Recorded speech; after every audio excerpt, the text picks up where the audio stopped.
pleasant and victorious day to everyone. Welcome to KAWAYANAN Elementary School Virtual Graduation. We all work hard in silence and let this success be our noise. To our respective division superintendent, Dr. Manuel P. Albaño, to our active district supervisor, Mr. Ernesto T. Villegas, to our ever equally supportive and goal-oriented school head, Ms. Tarin B. Cabradilla, to the diligent and work-oriented teachers of Kawayanan Elementary School, to all the parents, the graduates of this school year 2020 and 2021, friends, viewers, and everyone who are with us today, good morning. Here we are, though differently, we still are celebrating our graduation exercises. Congratulations to all of us. To start with, please be with us in the singing of our national anthem, to be followed by a prayer and our DepEd hymn and our Calubian hymn.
Dear God, thank you for loving me and giving me your all.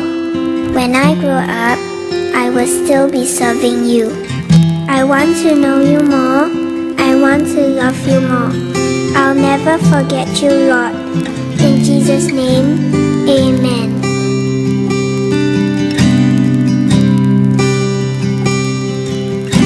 I want to know you, Lord. You are a great big God. I'm young and do not know a lot. Come and be my own. I want to love you more, giving you my life and all. You died for me, you sacrifice. I won't forget you, Lord. I love you, Jesus. I'll grow up knowing you. I love you, Jesus. I'll grow up serving you. I love you, Jesus. My life is saved by you. I'll never forget, never forget. I'll grow up loving you.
sages must dance. A ground of play for a child to delve, a gemstone for mankind. Hail death and Leyte, our undying flame of hope, a beckoning light to a brand new day, our beloved death and Leyte.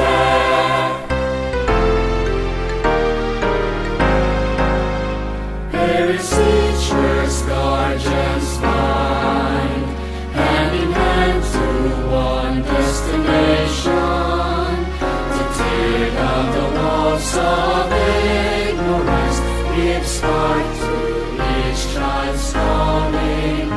The name of God we hallow, through the trials our faith we stand. We run the race with our lives we live, a beaten path behind. Hail death and Leyte, our undying flame of hope, a beckoning light to a brand new day, our beloved death and Leyte. Hail death and Leyte, our undying flame of hope, a beckoning light to a brand new day, our beloved death and Leyte. A beckoning light to a brand new day, our beloved death and Leyte.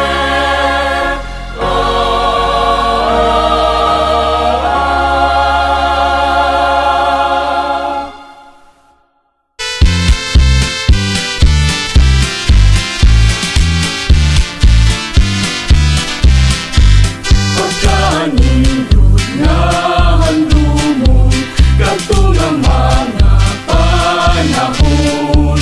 Niadtong 1919, namog na ang Calubian sa Leyte.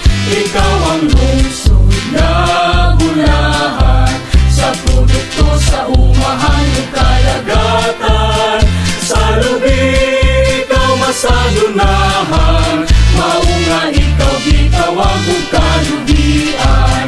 Calubian, pinalanggan na mong lungsod, kami mga magtinabangon kanimo. Sa imong dayon nga pag-asenso, ang Diyos magabay ug magtabang kanimo. Padayon sa paglambuo, Calubian. Ikaw ang lungsod na manindot pagpuyan, sa lumulupyo ikaw giampingan, ug sa lokal nga opisyal giatiman.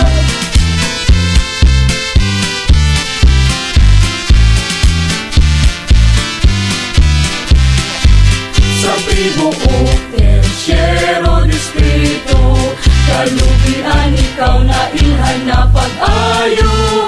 Sa lubi-lubi na mga sayaw, kaming tanan inininalingaw. Calubian, pinalanggan na mong lungsod, kami mga matinabangon kanimo. Sa imong dayon nga pag-asenso, ang Diyos magabay ug magtabang kanimo. Padayon sa paglambuo, Calubian. Ikaw ang lungsod nga manindot pagpuyan, sa lumulupyo ikaw giampingan, ug sa lokal nga opisyal giatiman.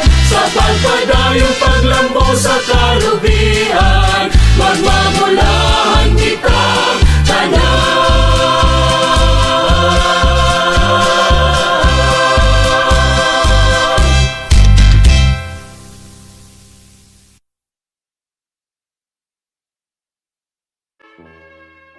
By the virtue vested in me by the Department of Education as an advisor of Grade 6 Humility of Kawayanan Elementary School, Calubian South District, I hereby present to you 7 males and 10 females, a total of 17 graduates for school year 2020-2021. By virtue of the authority vested on me as the school's division superintendent of the division of Leyte, I hereby confer you as graduates with all the rights, honors, and privileges thereunto appertaining. Congratulations. Abalye Arvin M. Kawayanan, Calubian, Leyte.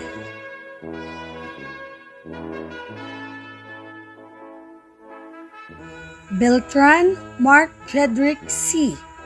Kawayanan, Calubian, Leyte, with honors. Guillem John Gerson S.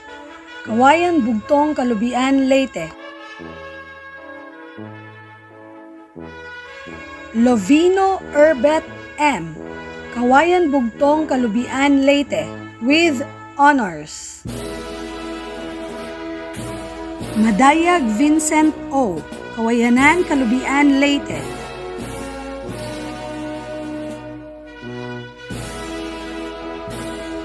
Tulid John Aldrin D.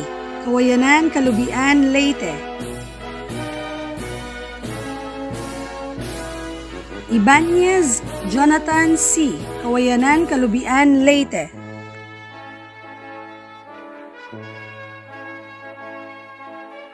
Abalye Jelaika I. Kawayanan, Calubian, Leyte.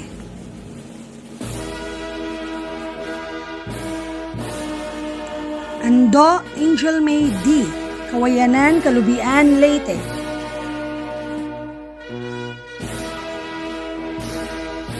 Aranzado Jaslyn A.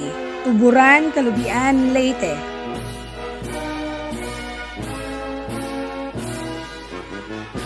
Kabilian Shane B. Kawayanan, Calubian, Leyte, with honors. Himaol Mariel O. Kawayanan, Calubian, Leyte.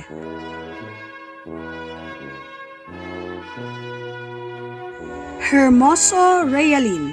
Kawayanan, Calubian, Leyte.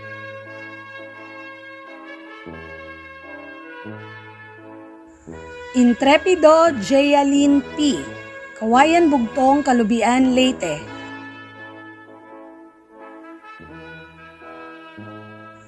Pauhana Ina Abigail N. Kawayanan, Calubian, Leyte. Sanyosa Claire B. Kawayanan, Calubian, Leyte.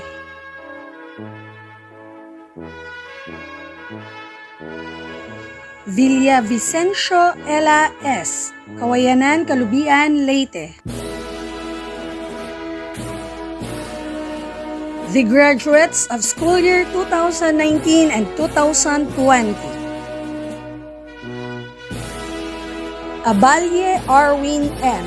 Kawayanan, Calubian, Leyte.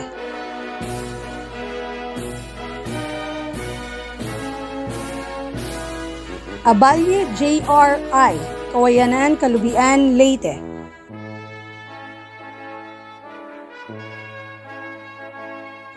Amolo Kyle A. Kawayanan, Calubian, Leyte, with honors.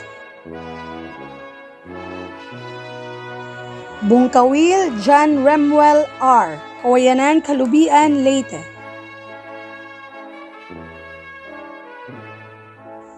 Casanyaras Manny B. Kawayanan, Calubian, Leyte.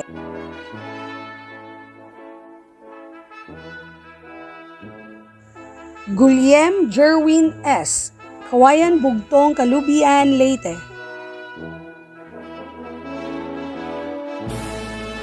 Minyoria Gelson M. Kawayanan, Calubian, Leyte.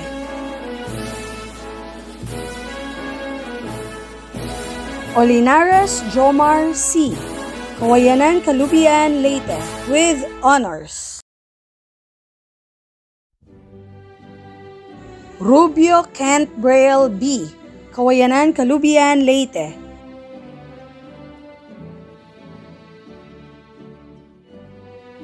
Beltran Hanilin D. Kawayanan, Calubian, Leyte.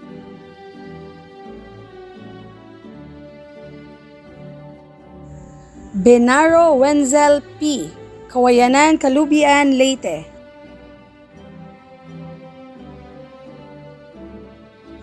Kator Wenjel May T. Kawayanan, Calubian, Leyte.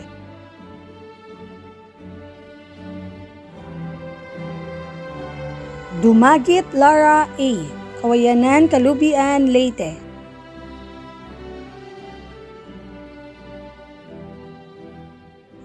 Galanga Madeline E. Kawayanan, Calubian, Leyte.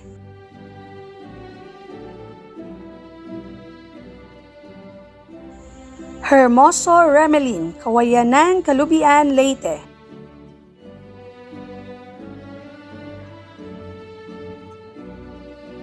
Mapula Alexandra M. Kawayanan, Calubian, Leyte.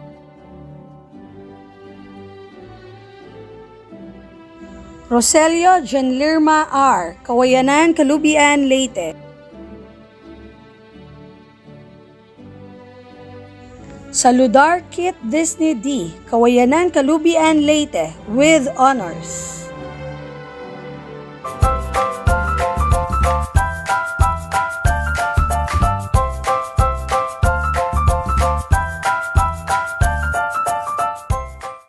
Good day to each and everyone who is attending virtually present at this time of our graduation ceremonies for our beloved and very precious graduates for the school year which ends at this time.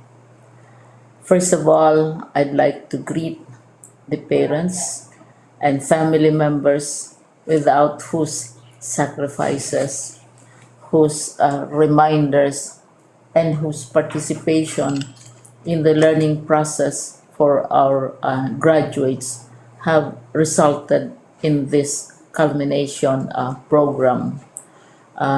This year, your role has changed drastically, where we've always believed that the matter of educating our children rests nearly exclusively on our teachers and our staff. This time, you parents, you family members, you who are in the households of our learners have expanded your role and contributed to this wonderful day wherein finally our learners are graduating in this culmination exercise.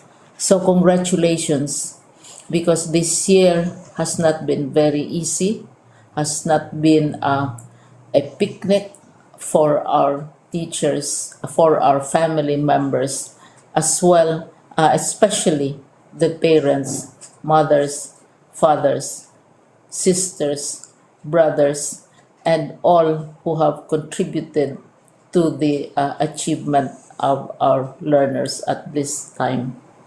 So, maraming salamat at congratulations, parents and family members. Mas malaki ang role ninyo at this time compared to earlier graduation exercises. Secondly, I would also like to greet our teachers, without whose very careful review and careful supervision of the work of our pupils and our learners, this event would not be taking place at all. And so thank you, teachers. Your role has also expanded, in addition to seeing to it that the modules are faithfully followed, the assignments are correctly implemented, and the learners are truly learning. And you have had to deal with new ways of assessing the performance also of the learners. So, congratulations, teachers, for enduring, for your patience, for your love for our learners, and your willingness to engage in a way and methods of teaching which are different from those which are used to. Assessment must have been especially difficult for you, especially since you were not able to see most of the time our students in face to face meetings. And most of the meetings, of course, were virtual. We'd also like to thank the local government units for their interest, for their cooperation, and for their continuing contributions to the needs of education, even as our children do not go to school. Your donations of material as well as financial resources at this time are most welcome, and your advice has been taken seriously not only by our teachers, by our school officials, but also by our officials in the Department of Education. We continually talk with local government units, especially in times of disaster, in times of great need for classrooms, for space, and for responses to unforeseen emergencies. Thank you, local government units. But of course, most of the congratulatory greetings fall on the deserving graduate. Each and every one of you is truly special. You are different from the other graduates who have passed through the portals of your school. You went to school practically without seeing your teachers, if at all. You went to school with your parents, your mothers, and your fathers hovering over your shoulders and seeing to it that you are able to complete your assignments. You are completing your studies at a time when examinations and assessments are different.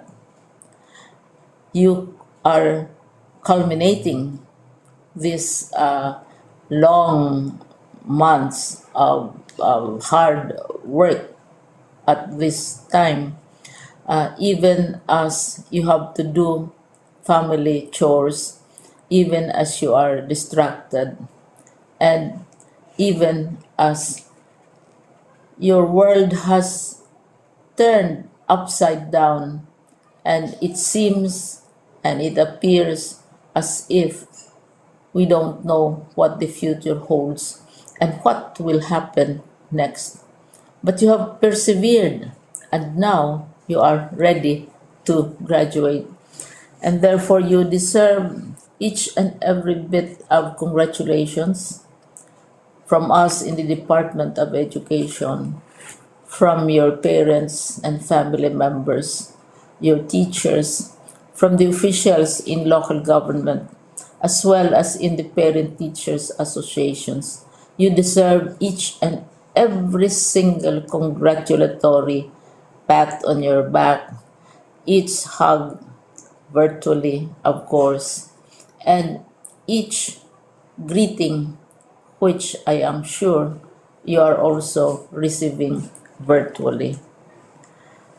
I don't know if you will remember this event many years from now. I have tried to recall myself who our graduation speaker was when I finished high school and when I finished my college studies. All I remember is that the graduation speaker was someone important, someone who was invited because that someone is supposed to give a message.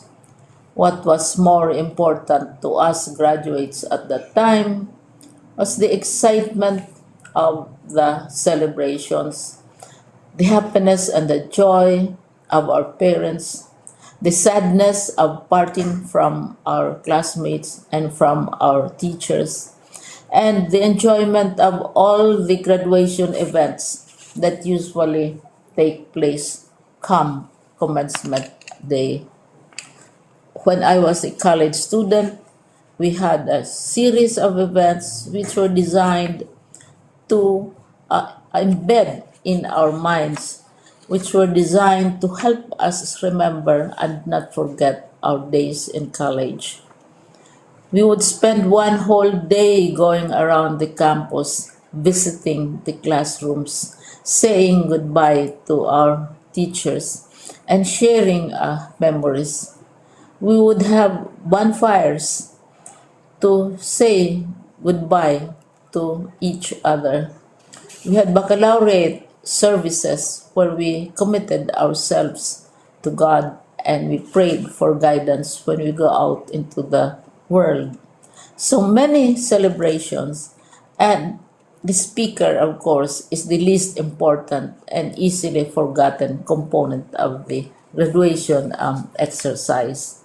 Nonetheless, I will exert all efforts to share with you what I see are things or issues which a graduate should remember and recall. I have said that you are very special. You are very different. You are pioneering. There has been no other class like your class. There has been no other graduate like you as a graduating student because you are the very first graduate of the blended learning response to education in the Philippines. And so you ask yourself, what awaits you in the world outside? You can either work because the kind of curriculum you survived and underwent as a student will enable you to go to work if you wish to go to work.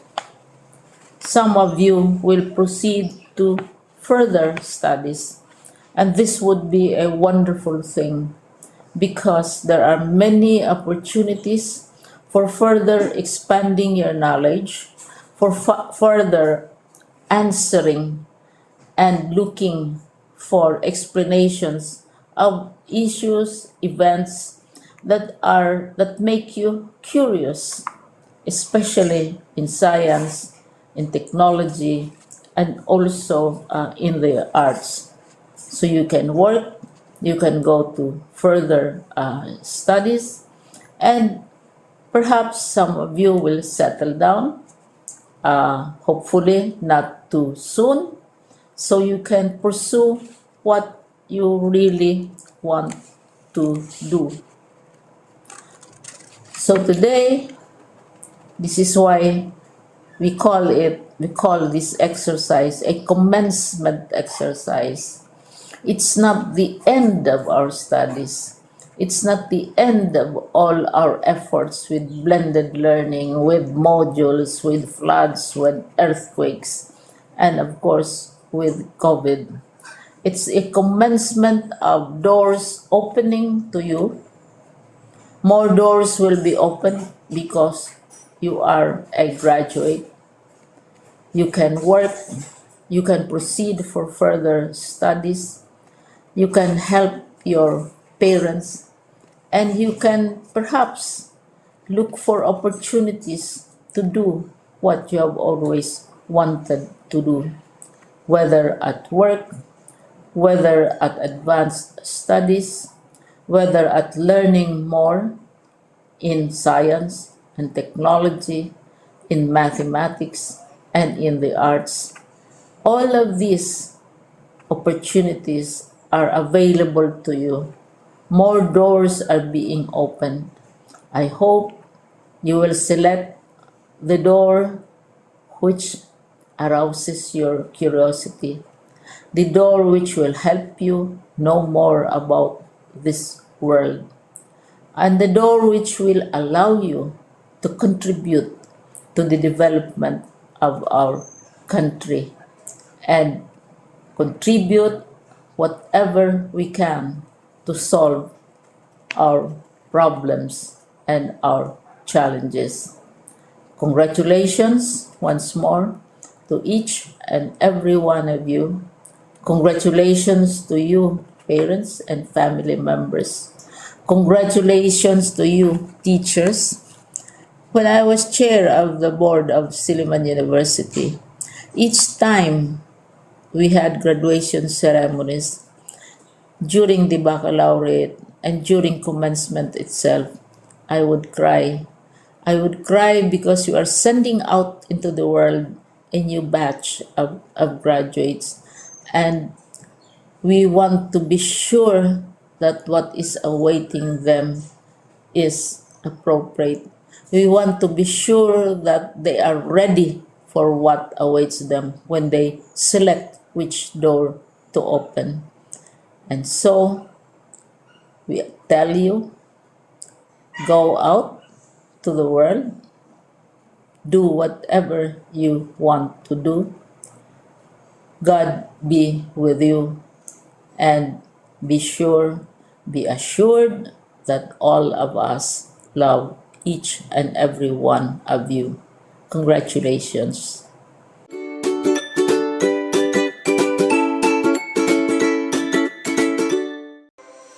My warmest congratulations to the graduates of Batch 2021. Today marks another milestone in your lifelong journey in achieving your dreams and successes in life. Finishing your basic education in the midst of pandemic was quite challenging. The shift from the normal to the current situation was a complete change for all of us. The process of keeping abreast with the latest trends in education was not easy, but you did your best in dealing with the challenges of the new normal. This year's graduation theme, Strengthening the Quality of Education Amid the COVID-19 Pandemic, highlights DepEd's commitment to provide inclusive and quality education while ensuring the safety of the teachers and learners from the health risks of COVID-19. My dear graduates, you have proven your resilience by braving the threats of the global health crisis in furtherance of useful and productive learning. I congratulate you for your courage and genuine commitment to contribute to nation building by continuously improving your skills and competence through quality basic education. To the champions of education, the tireless teachers, generous stakeholders, and loving parents, this occasion marks another unmistakable example that everything is possible when we unite and pool our resources together. I sincerely thank you for your commitment and inspiration in exploring the most sustainable ways of supporting the learning continuity of our learners in the face of COVID-19 pandemic. Dear graduates, the road ahead is full of uncertainties. Press forward. Let your dreams and aspirations be your guide toward achieving the fullest potentials and building a strong nation for the Filipino youth. Once again, congratulations and Godspeed.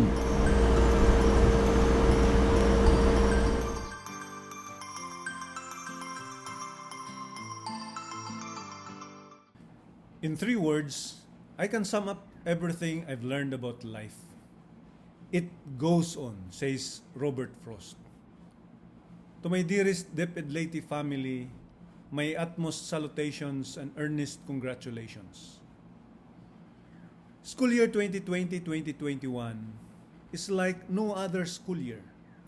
It has thrown all of the world into a roller coaster ride and has brought all of us into an entirely different level of new normal. Not just in education, but in all aspects of life. However, against all odds, you, our kindergarten completers, elementary graduates, junior high school completers, and senior high school graduates have endured it all, have fought a good fight, and have ascended victorious. You are more than achievers. So wherever life leads you, always remember that you are conquerors. I believe that no other theme than kalidad ng edukasyon, lalong patatagin sa gitna ng pandemya, or strengthening the quality of education amid the COVID-19 pandemic, could have better encapsulated the magnificence of the feat that we all together have achieved as we ensure the safety as well as the rights of our children to have inclusive and quality education in spite the risks of COVID-19. To say that this year has been a difficult time would be an understatement, but the overflowing support that we have for our learners and for each other, and the commitment to keep moving forward even if it entailed going out from our comfort zones and challenging the status quo, have only made us stand tall, remained hopeful, and turned the grim into a more meaningful journey together. This year has time and again proven that there will always be victory whenever there is unity. To the parents and guardians whose invaluable time, efforts, and resources have consistently enabled our learners to cope with the changes and demands of education in the new normal, we salute and thank you for everything you've done. To our esteemed local, national, and international partners whose unparalleled support has helped and inspired us to remain steadfast as we pursue our visions and aspirations for the youth, we owe you big time. To my very comrades from the DepEd Leyte Division, my co-pilots, Assistant Schools Division Superintendent Dr. Henrietta T. Managbanag, and Assistant Schools Division Superintendent Dr. Roberto In Mangaliman, SGOD Chief who has just retired last June 1, 2021, Dr. Rodilia G. Urbino, CID Chief Mrs. Felicidad T. Espinosa, Education Program Supervisors, Public Schools District Supervisors and Districts in Charge, school heads, teachers and staff, and all the men and women in DepEd Leyte Division, a million thanks to all of you. And above all, to God Almighty, to you be all the glory, honor, praises, and thanksgiving. For it was only through your abounding grace, mercies, and favor that all these things have been made possible. Our dearest DepEd Leyte family, whatever lies ahead, let us all remain strong and resilient and be proud to say, taga Leyte ako. Good luck, good health, God bless us all. Good day to everyone, my dear school heads, teachers, graduates, parents, visitors. Once again, good day. My warmest congratulations, dear graduates. Today marks another milestone of your journey towards excellence. It has been an arduous but fruitful undertaking, making education as one of your priorities in life. I am amazed with how you have responded to the challenge at time of pandemic under the COVID-19 that tested your principles, life skills, and resilience. I am happy that you never lost. You will continue to reach to your dreams despite so many concerns that our country, municipality, lockdown had experienced. The past years had been encumbered with a lot of changes and developments in our new normal education system with modular classes, but you have been adapted to the circumstances. Indeed, you have proven yourselves worthy of a decent future. This year, graduation theme, kalidad ng edukasyon, lalong patatagin sa gitna ng pandemya, invites us to reflect and see for ourselves the important role of homes and schools in designing and building the best of life every individual is supposed to have and enjoy. Innovations and curriculum reforms are at the doors of every school, not to include the implementation of the popular enhanced K-12 basic education program with the aims of producing more productive and responsible citizens, equipped with the most essential learning competencies and skills, both lifelong learning and employment. This is what the DepEd envisions for our Filipino graduates to develop the 21st century skills among our Filipino learners, not only for their self-improvement but for the welfare of the whole country. Dear graduates, you are not alone in your journey. Rest assured that DepEd will be the lighthouse in your search for long life learning. The path may be long and taught, but I encourage you to be persistent in following your goals in life. Our country needs you be brave to own the responsibility of shaping the future of our own nation. To the parents, your role is very important in honing the future of your children. Today, you have shown your genuine commitment by unselfishly providing the basic quality education. To the parents, your role is very important in honing the future of your children. Today, you have shown your genuine commitment by unselfishly providing the basic quality education. Your children's need that you for joining us in achieving our mission. To stakeholders, thank you for your untiring support to the institution and for the sharing and responsibility of nurturing the Filipino youth.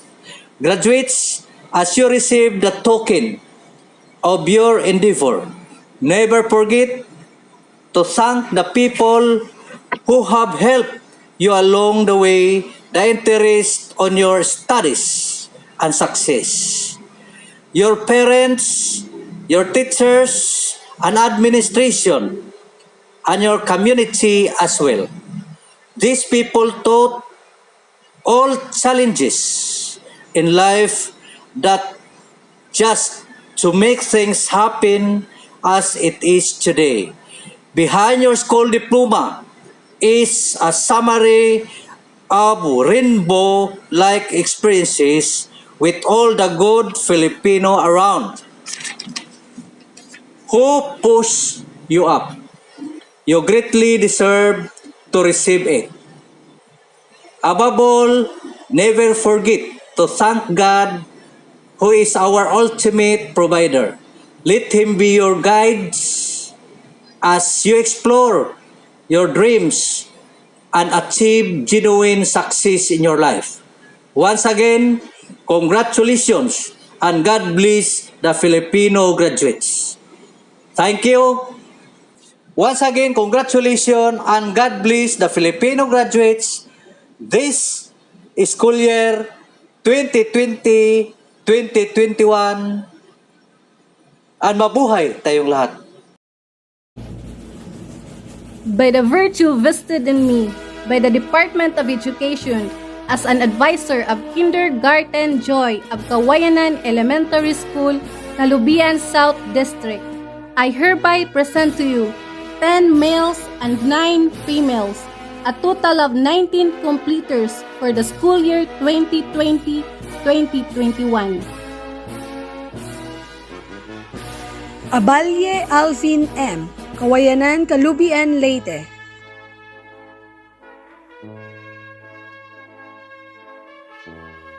De la Cruz JPB, Kawayanan, Calubian, Leyte.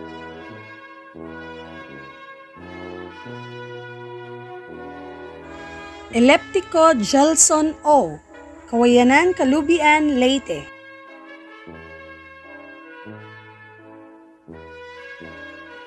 Eleptico Brent C., Kawayanan, Calubian, Leyte.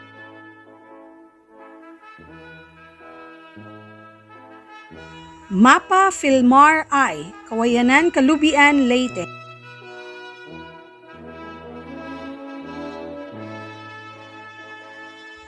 Montemor Kim Rio P., Kawayanan, Calubian, Leyte.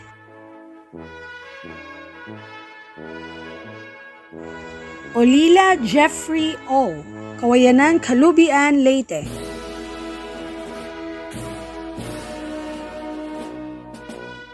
Olinares John Eric A., Kawayanan, Calubian, Leyte.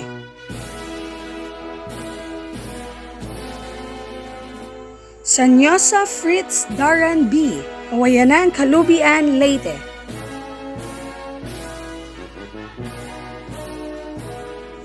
Sanyosa Joseph Jr. P., Kawayanan, Calubian, Leyte. Angkahan Jenny M., Kawayanan, Calubian, Leyte.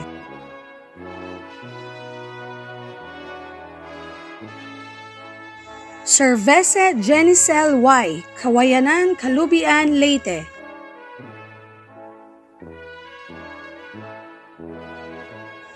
Duran Jacqueline M., Kawayanan, Calubian, Leyte.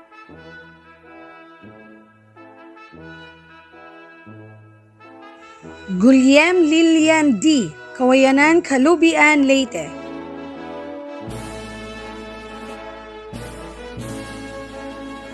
Infante Ave Athena O., Kawayanan, Calubian, Leyte.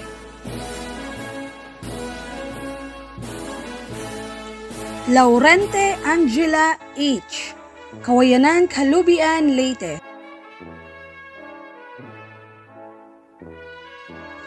Pianyar Princess Anne, Kawayanan, Calubian, Leyte.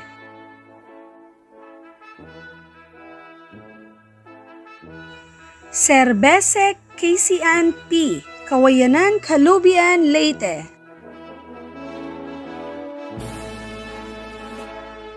Suringa Grace Ann C., Kawayanan, Calubian, Leyte.